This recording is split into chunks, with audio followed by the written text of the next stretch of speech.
I call Tracy Martin. Kia ora, Mr Speaker. Thank you very much. New Zealand First believes that there needs to be a review of the Education Act 1989. Absolutely, it's been in our manifesto since 2011, but not like this, Mr Speaker. Not like this. Actually, no, the Minister, all of this has come out of, and if we go back to, so where did this come from? Because there was no call, actually, for this bill and these pieces of legislation from parents. There's no parent voice here. There's no student voice here. There's actually no school voice here. There's no Board of Trustees voice here. The Minister will say, the Minister will stand up and say, I think she's already done it once at question time, actually, that this bill has been developed after 2 years of work and consultation. And she's referring to the Task Force on Regulations Affecting School Performance report. Now, that was, and actually, yes, 26 individuals were spoken to by that task force, and that task force, this is a quote from the report, says during the consultation phase, the task force met with 26 individuals or groups from education sector representative groups and a small selection of schools.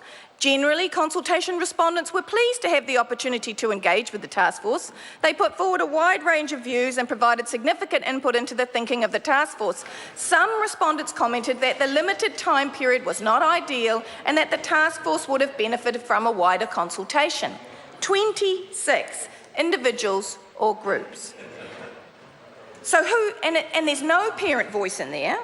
There is no student voice in there. None of them were consulted around this. The Minister has also, while we've got this bill going through the House, which actually makes substantial changes to the Education Act 1989, not small legislative corrections, it makes substantial changes to the Education Act 1989. Now, the Minister is happy to ask parents how they feel about 5-year-olds enrolling in cohorts into schools, something that schools can already do by choice.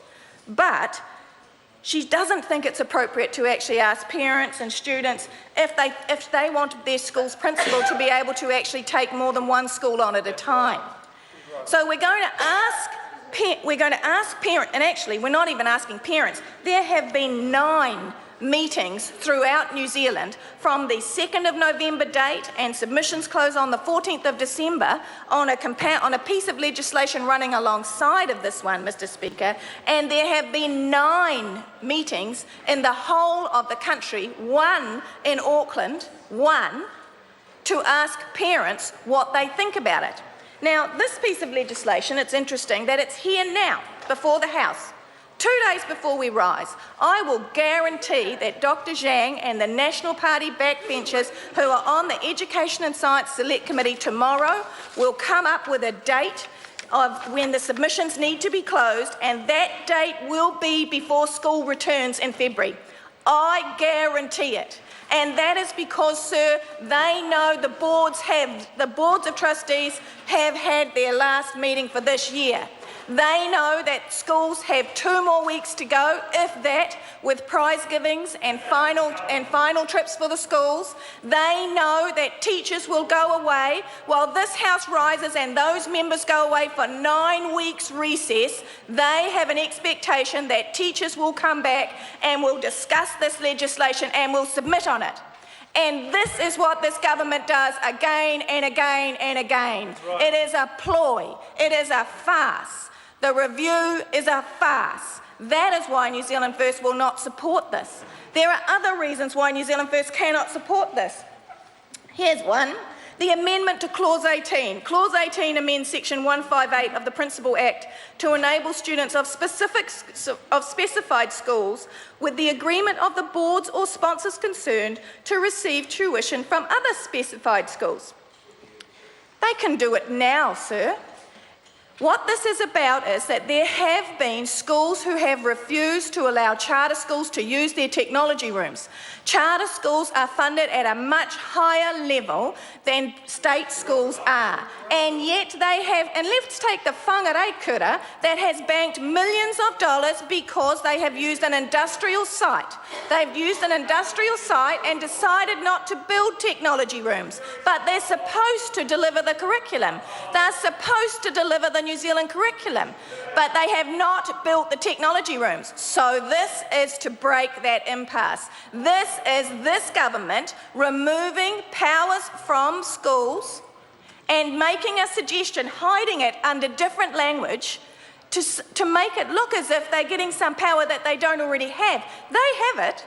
They don't want charter schools inside their technology rooms. They don't want untrained teachers inside their technology rooms. They don't want schools that are funded higher than they are, using the things that they have to pay the maintenance on, that they have to get the property dollar for, that they then have to monitor. They don't want the discipline issues. If a charter school student should actually interfere with or attack or whatever another student in that school, they don't want it. But they have the power to make that decision now. So this is unnecessary. Clause 12 amends section 79 to allow grants from public money to be paid to sponsors of partnership schools, charter schools. So this is interesting. Did you miss that bit? Did the government miss this bit? Was there some money that charter schools couldn't get their hands onto? That now we have an amendment to clause 4, section 94? Somewhere there's a bucket of money they didn't get, so now we have to change it to allow them to do it. Let's have a look at the regulatory impact statement here about why tertiary institutions actually need to have this capacity. Since the introduction of partnership schools in 2013, many potential sponsors have been small community organisations. Gosh, I thought this was about parental choice and local communities, so that were connected to those communities for these children that needed extra support. New Zealand has yet to see the emergence of larger organisations acting as sponsors, as occurs for similar schools in the United States and England. But I just sat here and listened to Mr. Seymour and Ms. Parata berate Jenny Salisi for actually talking about America. And yet this is the minister's, actually this is not a regulatory impact statement, this is the cabinet paper. This is the cabinet paper. And yet I sit here and listen to Mr. Seymour and Ms. Parata have a go at Ms. Salisi shouting out, this is about New Zealand, this is about New Zealand. This is the cabinet paper, Under Secretary. Did you not read it? Did you not read it? We can't OIA you to find out. In the United States, universities are associated with charter schools, and in England with free schools and academies. New Zealand First could not possibly support any extension to charter schools. The only reason we have the task force to start with was because the ACT Party demanded it. The ACT Party, and of whom had 2 members, ACT Party members that were on that task force, it was part of this confidence and supply agreement, and supposedly it's about removing regulation. It's interesting that one of the other options here actually not only adds more regulation, it adds more cost to New Zealand schools. If you have a look at the regulatory impact statement about principals being able to manage more than one school, and you go and have a look at option 4, enabling principals to manage more than one school, cost neutral for the Crown. However, there may be additional costs on the schools which they will need to absorb. So not only is the Crown going to legislate for this to happen, and again I sit here and I listen to Ms. Parata and Mr. Seymour talk about schools with 60, schools with 40 that shouldn't have their own principal. Only in April 2015 we had the best evidence synthesis around the value of principals in New Zealand schools. April 2015, and this is what it said. They show unequivocally that focused pedagogical leadership is essential, one in which the principal participates as a co-learner with teachers in moving learning and school forward.